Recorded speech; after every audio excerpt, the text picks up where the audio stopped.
Hello everyone, સ્વાગત છે આપ સૌનું ટાર્ગેટ જીપીએસસી યુટ્યુબ ચેનલમાં. મિત્રો, આપ લોકોની માટે આપણે સરસ મજાની સિરીઝ ચલાવી રહ્યા છે, જેમાં આપણે બંધારણ, ઇતિહાસ, વારસો અને અન્ય ટોપિકની ચર્ચા કરી રહ્યા છે, જે આવનારી PSI constable, GPSC, STI, DYSP, મામલતદાર દરેક પરીક્ષામાં કામ લાગશે. ભાઈ તલાટી હોય, જીએસએસપીની સીસીની પરીક્ષા હોય, કોઈ પણ પરીક્ષા હશે, ભાઈ હર્ષો જૈન સરના વિડીયો તમને ડેફિનેટલી કામ લાગશે, એમાં કોઈ બેમત નહીં.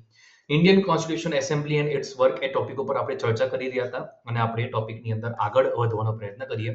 લાસ્ટ આપણે ક્યાં ચર્ચા કરી ગયા એની પણ વાત કરી લો અને પછી આપણે પોઈન્ટની અંદર આગળ વધીશું. જયનગર વસન જયનગર વધે, જય શ્રી શ્યામ ખાટુ શ્યામ બાબાની જય હો. તમારી ખૂબ સુખ સમૃદ્ધિ સ્વાસ્થ્ય ભરપૂર પરંપરા અમને એવા આશીર્વાદ મળે કે તમે અમને ખૂબ સુખ સમૃદ્ધિ સ્વાસ્થ્ય આપે એવી આપણે શ્રી ખાટુ શ્યામ બાબાને પ્રાર્થના કરીએ. મારું નામ હર્ષલ જૈન અને 7 વર્ષ કરતા વધુ ટીચિંગ એક્સપિરિયન્સ હિસ્ટ્રી અને મેથેમેટિક્સમાં 6.5 વર્ષ કરતા વધુ teaching experience reasoning, constitution, art and culture ગુજરાતમાં છે અને નીચે આપેલી એક્ઝામિનેશન્સ મેં પોતે ક્લિયર કરી છે, જે તમે અહીંયા ચેકઆઉટ કરી શકો છો. રીડિંગ કરી લેવાનું, આના માટે તમને વધારે સમય નહીં લઉં. સરળ પાઠશાલા એપ્લિકેશન આપ લોકો ડાઉનલોડ કરી લેવાની છે, કારણ કે તમને free course, paid course, free test, free PDF books બધું મળી રહે છે, તમે લાભ લઈ શકો છો. ભાઈ ફેન કોલ એપ્લિકેશન ઉપર તમે મારી સાથે વિડીયો કોલની અંદર તમારા તમામ ડાઉટ સોર્ટ આઉટ કરી શકો છો. આનો કોઈ ચાર્જ નથી. યુઝ્યુઅલી 90 રૂપિયા પ્રતિ કલાકનો ચાર્જ હોય છે, પણ હું તમારી માટે ફ્રી ઓફ કોસ્ટ મારા ટાર્ગેટ જીપીએસસી યુટ્યુબના ફોલોવર્સ છે, સબસ્ક્રાઇબર્સ છે, એમના માટે, ટેલિગ્રામના ફોલોવર્સ અને મારા જે સ્ટુડન્ટ્સ છે એમના માટે ફ્રી ઓફ કોસ્ટ ચાર્જ છે. કોઈ આપણે અહીંયા પૈસા નથી લેતા. આપણે 10 મિનિટનો લાઈવ વિડીયો તમારી માટે અહીંયા રાખતા હોય છે. તમે અહીંયા લાભ અમારી સાથે લઈ શકો છો. ખૂબ આનંદ થશે કે મારી સાથે ગાઈડન્સ લઈને મારા વિદ્યાર્થી મિત્રો ક્લિયર થાય, તો એના માટે એનથી મોટું મારા માટે કોઈ સૌભાગ્ય ના હોય. યુટ્યુબ ઉપર સાંજે 6:30 વાગે રોજ મોક ટેસ્ટ અને થિયરી આવશે. 6:30 વાગે તૈયાર થઈ જવાનું. આ ટાઈમમાં તમારે બધું કામ મૂકી દેવાનું. કેમ? 6:30 વાગ્યાનું સેશન અતિ મહત્વનું હોય છે એટલા માટે. ઠીક છે સાહેબ, લાસ્ટમાં તમે ક્યાં સુધી કરાવ્યું હતું એ જોઈ લઈએ આપણે અને પછી આપણે સેશનની અંદર આગળ વધીએ છીએ. વિભાજન પછીની આપણે ચર્ચાઓ કરી ગયા હતા. આંબેડકરજીની વાત કરી ગયા હતા, ફ્રેન્ક એન્થનીની વાત કરી ગયા હતા, બોમ્બે આની પણ આપણે વાત કરી ગયા હતા, મહિલા સભ્યોના નામ આપણે ડિસ્કસ કરી ગયા હતા, બંધારણ સભાની કાર્યવાહી વિશે પણ આપણે લગભગ વાત કરી ગયા હતા, 266 દિવસની બેઠકો કરી એ વાત કરી ગયા હતા અને આપણે પ્રારૂપ સમિતિની બાકી હતું. તો ચાલો ટોપિકને કન્ટિન્યુ કરીએ. પ્રારૂપ સમિતિ, જેને મુસદ્દા સમિતિ કહેવાય, ખરડા સમિતિ કહેવાય, આ બધા એક જ સમિતિના નામ છે. પરીક્ષામાં અલગ અલગ નામથી તમને પરીક્ષામાં પ્રશ્ન પૂછાય તો તમને આવડવું જોઈએ. પ્રારૂપ સમિતિ, મુસદ્દા સમિતિ, ખરડા સમિતિ, રાઈટ? તો ભાઈ આની અંદર સભ્યો અને અધ્યક્ષ છે ટોટલ 7. અધ્યક્ષ સહિત 7 સભ્યો છે, બરાબર? એમાં બાબા સાહેબ આંબેડકરજી છે, એમને અધ્યક્ષ બનાવવામાં આવે છે. ગોપાલસ્વામી આયંગર, આલ્લાદી કૃષ્ણસ્વામી અય્યર, સૈયદ મોહમ્મદ સાદુલ્લા એન માધવરાવ એની જગ્યાએ હતા, એમના બીએલ મિત્રના સ્થાને આવ્યા, કારણ કે નાદુરસ્ત થઈ ગયા હતા એટલે રાજીનામું આપી કાઢ્યું. કોણે? બીએલ મિત્રએ. પછી ટીટી કૃષ્ણમાચારી તો ડીપી ખેતાનનું સ્થાને આવ્યા, કારણ કે મૃત્યુ થઈ ગયું એમનું. અને કમા મુનશી, તો અહીંયા ભાઈ એવું કહેવાય છે કે ભાઈ એકમાત્ર ગુજરાતી હતા કે જે આ સમિતિની અંદર હતા, કમા મુનશીજી.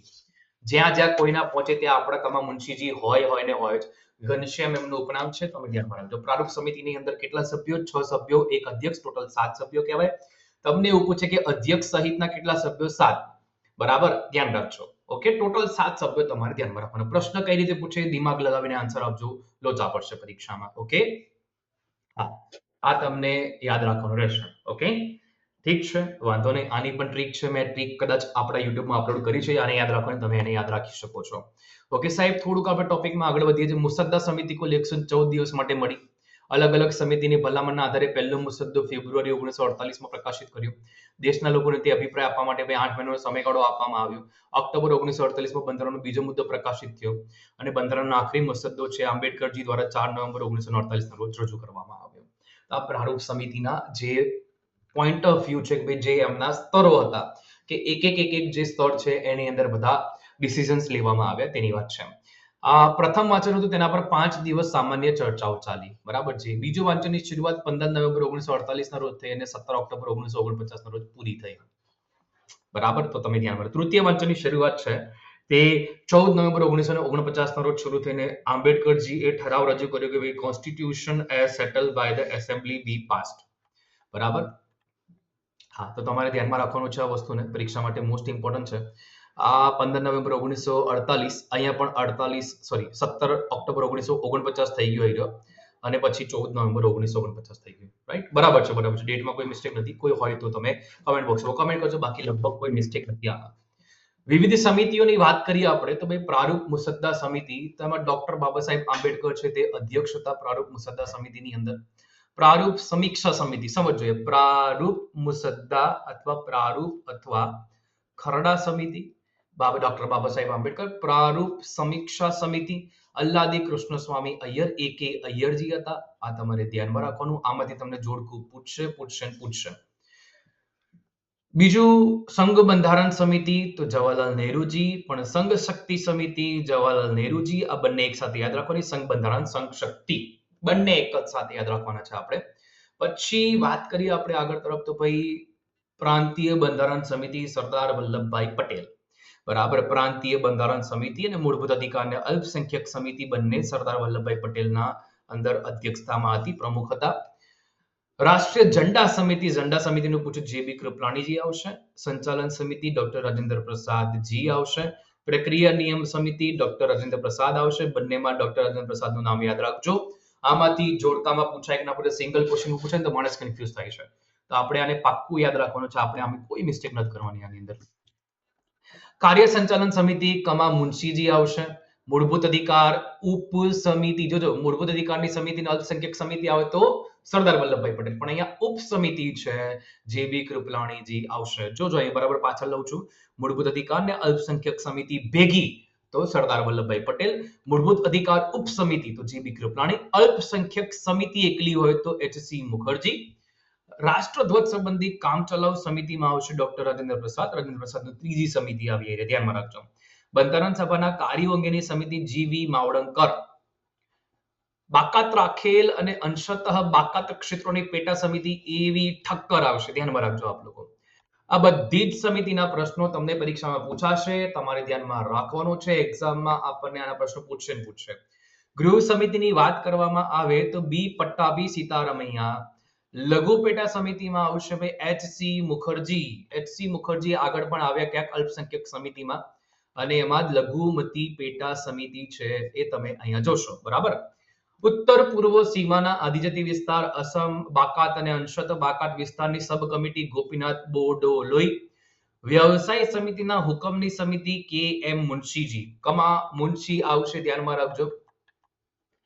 કમા મુનશીની કેટલી સમિતિઓ તમારે ધ્યાનમાં રાખવાની છે તમે સમજો બરાબર અહીંયા. તો ભાઈ કમા મુનશીજી છે એમાં વ્યવસાય સમિતિનો હુકમ, અને કનૈયાલાલ માણેકલાલ મુનશીજીની હજી એક સમિતિ હતી કાર્ય સંચાલન સમિતિ. આ બે સમિતિઓ તમે ધ્યાનમાં રાખજો. બંધારણ સભામાં સૌથી છેલ્લે ભાઈ પ્રસ્તાવના એટલે કે આમુખનો સ્વીકાર કરવામાં આવ્યો.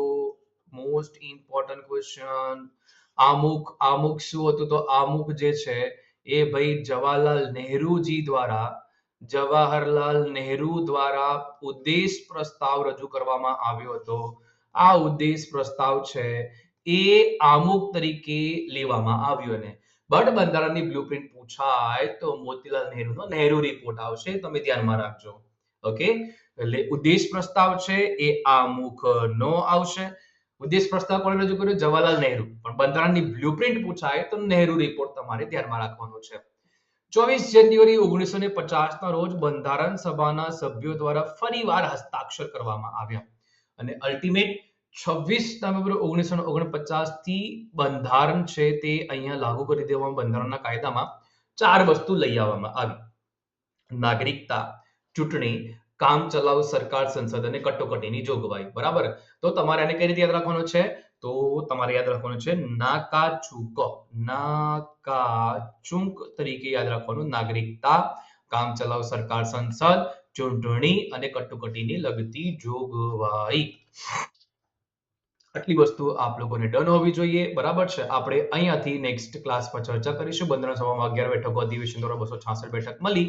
અહીંથી આપણે નેક્સ્ટ ક્લાસમાં ચર્ચા કરવી છે. આઈ હોપ તમને બધા મિત્રોને ક્લિયર હશે એવી આશા રાખું છું. બીજો વિડીયો હમણાં સ્ટાર્ટ કરીએ છીએ લગોલગ સાથે તમારે આ વિડીયોને વધુ મિત્રો સુધી શેર કરવાનો છે, અને મળીએ છીએ નેક્સ્ટ ક્લાસમાં. જય હિન્દ, જય ભારત, જય ગરવી ગુજરાત, જય શ્રી શ્યામ, ખાટુ શ્યામ બાવાની જય હો.